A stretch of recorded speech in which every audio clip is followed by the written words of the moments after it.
begin to get. Some people think when I have a lot of money, when I have a lot of authority, when I have power, whatever else, then that means Allah is happy with me. No, no, not necessary.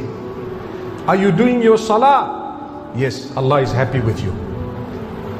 Are you giving zakah? Yes, Allah is happy with you. It is a sign of the love of Allah. You and I are here fulfilling salah because Allah wants you here. That's why you are here. I made a small effort, but Allah wanted me to be here.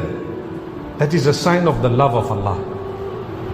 If you are not fulfilling salah, even if you have millions and billions of rupees or dollars, whatever it is not the sign of happiness of Allah. Maybe it is exactly the punishment of Allah.